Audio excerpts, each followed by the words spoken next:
very basic question. Okay, what's Lithuania's experience when dealing with hybrid warfare?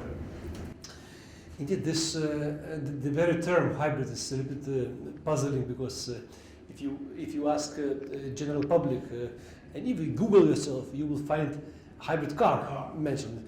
But this is very much this hybrid car analogy is not discouraging for us professionals. It's actually a very good hint. A hybrid car means that you use engine which might be on gasoline and then switch to electricity. You will not even notice. This is what a hybrid.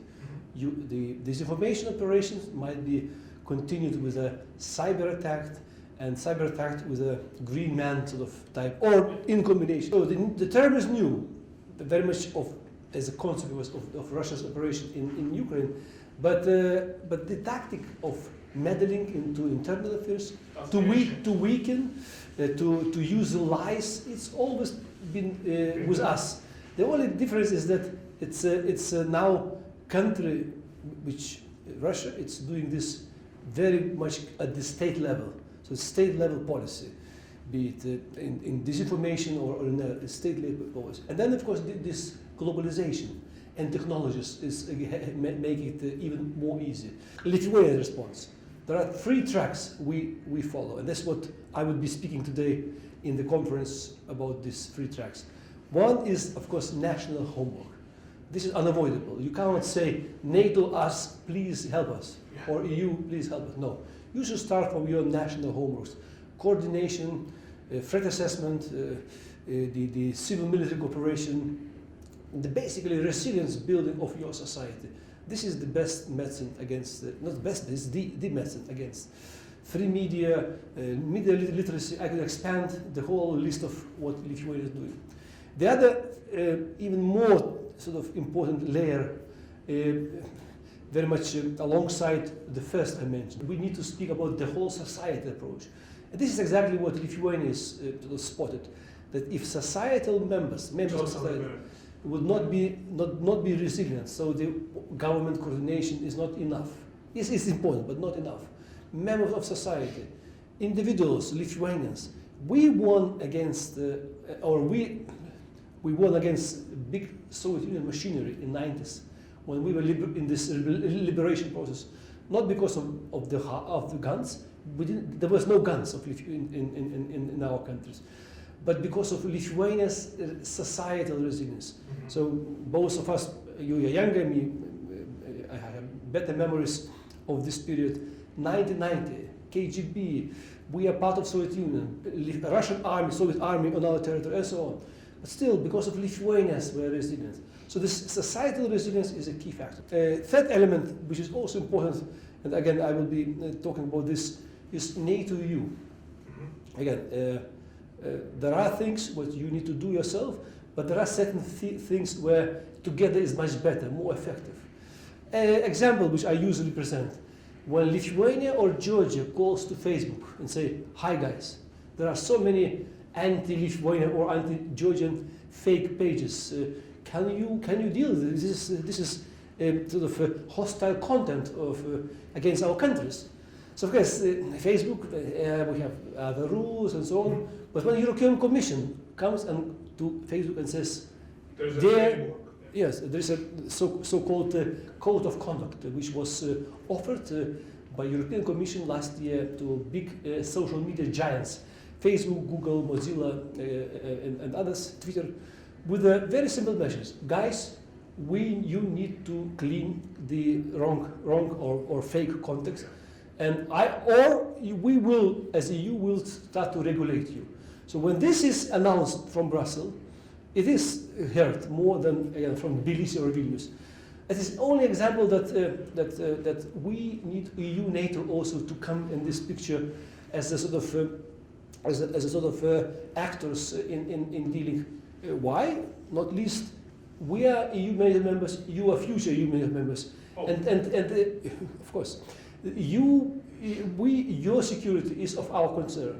And resilient Georgia is of Lithuania's and NATO-EU interest. Not simply factor that is up to you to decide, but it's up for us as well. Georgia's security resilience is of our interest. The less you're resilient, there are more troubles in our sort of eastern flank. That's why we see the need for NATO EU to expand support for Georgia in the resilience building. In Georgia, many might have been feeling it, might have been suffering from it, without actually realizing and knowing it. So, would you be so kind to dissect that term? You mentioned that the Georgians, sort of don't want, cannot understand. The same with Lithuania, but this is what hybrid or malign operation is about: to go unnoticed. What is good or good in brackets with a conventional war? Because you see tanks, you see tank moving or not moving, engine switch off or not. So in conventional terms, it's detection or attribution. Attribution, this is what the word we use, identification, is much more easier. Still, there are questions, tactics, but in a hybrid, the hybrid nature of the hybrid is to make things unnoticed. Green Man is now becoming classical.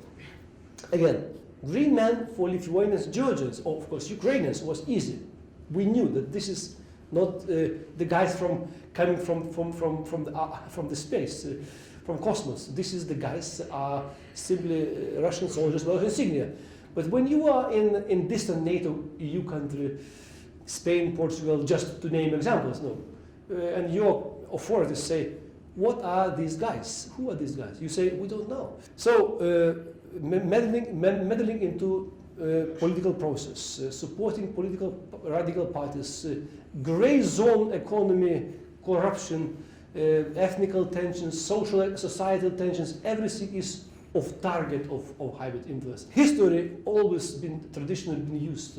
Culture, sport, religion. So you can name any field, but the main characteristic is that there should be problems. There should be some tensions in society. This is where the outside or non-state actor would start to use it.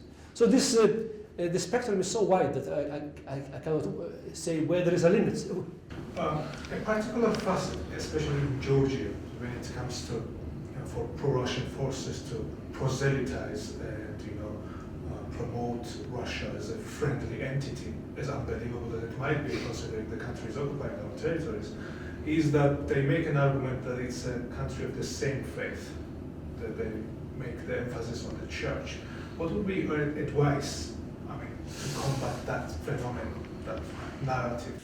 No, I think this the question of religion is also surprise, is also been exploited by third countries. On the ground, as you mentioned, we are the same faith, or sometimes, as in case of Ukraine, trying to go against, for example, schism and so on. And again, there are no magic recipes. First of all, one thing is clear that because of this religious clauses, you cannot say that this is usually Russians have special influence here, or okay, there are historical ties. It's fine. But again, what was spoken today about Montenegro, the country also with a strong religious tie with Russia, but there is nothing to do with religion. The country, based on their historical experience, based on their geography and political will, they decided that they want to join NATO and in the future EU.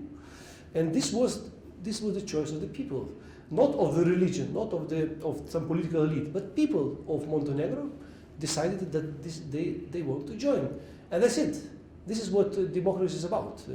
We like it or not like it, there are some historical, cultural links, it's fine. But again, I do not see the religion as a condition. So you need to be different religions. And this is what I cannot buy this argument. You mentioned Montenegro, and just like Montenegro, we've been expressing our wish to become a member of the alliance for quite considerable time now. But unlike Montenegro, we are still waiting.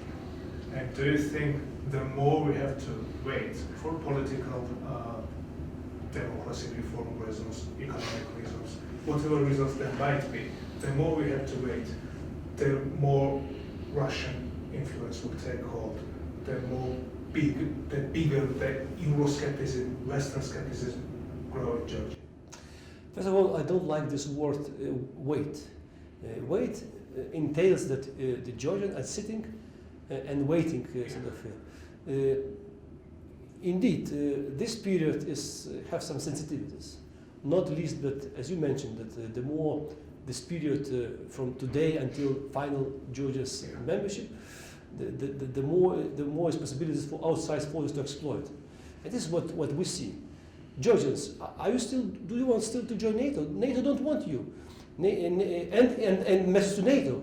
NATO, do you want to accept this country that's full of problems, corruption? This will continue, and we should be expecting this. But this is what resilience is about. Mm-hmm. Resilience means that we are becoming immune, even for this influence. If we will not be immune, that means it's a problem. And this is why I'm saying we are not waiting, neither us, neither you. We are doing our homework, and this is what I would suggest to Georgia to do. Not to wait, but to do continuously to do homework. Thank you very much. Thank you. That was lovely. I hope I did not